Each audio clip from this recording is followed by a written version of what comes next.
ক্লিপে শুধু খেলা ঘোরেনি, ক্লিপের সাথে সাথে মমতা বন্দ্যোপাধ্যায় এখন এই মুহূর্তে অনুব্রত মণ্ডলকে ছেড়ে কাজলের কোলে চাপার চেষ্টা করছেন। এটাকে রাজনৈতিকভাবে নেবেন, আক্ষরিকভাবে ধরবেন না, আমি সেটা বারবার ক্লিয়ার করে দিচ্ছি। কিন্তু রাজনৈতিকভাবে মমতা বন্দ্যোপাধ্যায় বীরভূম জেলার ক্ষমতা একজন তার দলেরই নেতা, মুসলিম নেতার হাতে তুলে দিচ্ছেন। আপনি দেখবেন মমতা বন্দ্যোপাধ্যায়ের এটা টেন্ডেন্সি, এবং এই সাম্প্রদায়িক টেন্ডেন্সি আমরা আগে দেখেছি বিভিন্ন সরকারের সময়। জেলার ডেমোগ্রাফির উপরে, অর্থাৎ জেলায় কোন ধর্মের লোক বাস করে সেই লোকের সাথে কিন্তু অফিসারদের কোনো সম্পর্ক থাকতো না। কিন্তু দুর্ভাগ্যের বিষয় এখন লক্ষ্য করে দেখবেন মমতা বন্দ্যোপাধ্যায়ের টেন্ডেন্সি থাকে, কোনো জেলাতে যদি 30% বা তার কাছাকাছি বা তার উপরে যদি মুসলিম থাকে, সেই এলাকার এসপি, সেই এলাকার ডিএম, এসডিও, এসডিপিও মুসলিম দেওয়ার চেষ্টা করা হয়। ঠিক সেইভাবে রাজনৈতিক ক্ষমতাও হিন্দু অনুব্রত মণ্ডলের হাত থেকে তুলে মুসলিম কাজল শেখের হাতে বীরভূমে তুলে দেওয়া হচ্ছে।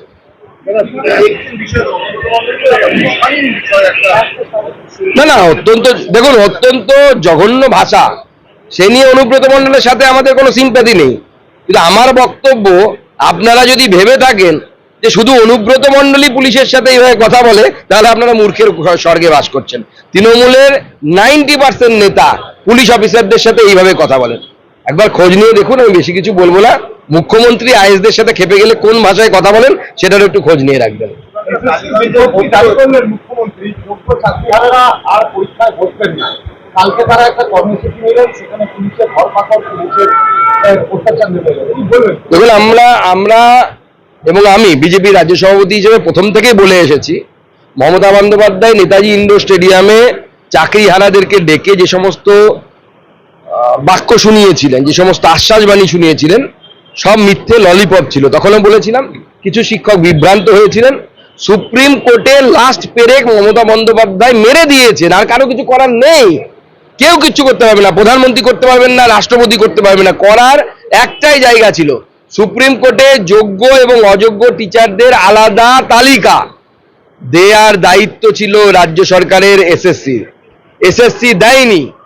ঠিক যেমন আগেকার দিনের বাঙালি মহিলারা ভাসুরের নাম, শ্বশুরের নাম মুখে নিতেন না, ঠিক মমতা বন্দ্যোপাধ্যায় এবং তার দলবলের লোকেরা তাদেরকে যারা টাকা দিয়েছে, মাল করে দিয়েছে, তাদের নাম আনছেন না, তাদের লিস্ট দিচ্ছেন না। কোর্টের কাছে না দেওয়ার জন্য এই সমস্ত যোগ্য শিক্ষকদের আবার পরীক্ষায় বসতে হচ্ছে। এবং আমি বলছি যে কারো পক্ষে এইভাবে 10 বছর চাকরি করার পর, 7 বছর 8 বছর চাকরি করার পর পরীক্ষা দিয়ে পাস করা সম্ভব না। আমাকে যদি এখন পরীক্ষা দিতে বলে এসএসসি, আমি একসময় এসএসসি কোয়ালিফাই করেছিলাম, নেট কোয়ালিফাই করেছিলাম, কিন্তু এখন যদি বলে যে পরীক্ষা দিন, আমি পারবো না, সম্ভব না সেটা পারা। আজকে রাত্রিবেলা আসছেন আমাদের স্বরাষ্ট্রমন্ত্রী, তাহলে কি 2026-এর সলতে পাকানো বিজেপি সাংগঠনিক স্তরে? ও তো প্রধানমন্ত্রী সভা থেকে শুরু হয়ে গেছে। সাংগঠনিক স্তরে মাননীয় গৃহমন্ত্রী সমস্ত মন্ডল সভাপতি ও মন্ডলের কার্যকর্তাদেরকে নিয়ে উনি বসবেন।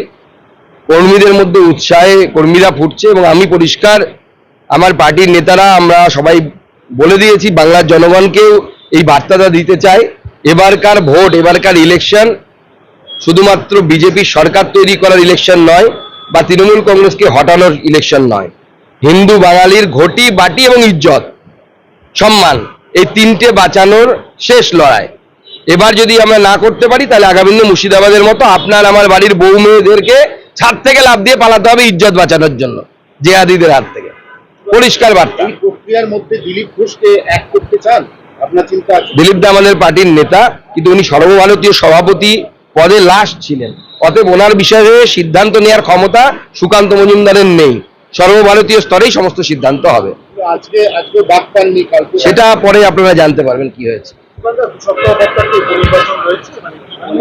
আমরা আমাদের প্রার্থী দিচ্ছি, কিন্তু আপনারা জানেন যে ওই এলাকায় সংখ্যালঘু মুসলিমদের বাস অনেকটাই, তো স্বাভাবিকভাবে সেখানে বিজেপির ভোট কম। আমরা অস্বীকার করি না, কিন্তু বিজেপি ফুল শক্তি দিয়ে লড়বে। এবং আমার বিশ্বাস, যদি বামপন্থী কংগ্রেস এরা যদি আলাদা আলাদা প্রার্থী দেয়, তাহলে বিজেপির জেতার সম্ভাবনাও আছে। আগের দিন মকড্রিল হয়েছিল, অপারেশন সিন্দুর হয়েছিল সেই রাতে, আজকে মকড্রিল 2 কি হবে? দেখুন, আমি শুধু এই বিষয়ে ভবিষ্যৎবাণী করব না, আমি শুধু এটুকুই বলবো যে সিঁদুরদান যখন হয়েছে, অপেক্ষা করুন, বাসি বিয়েও হবে, ফুলসজ্জাও হবে, আগামী দিনে বাংলাদেশের ভাইও হতে পারে।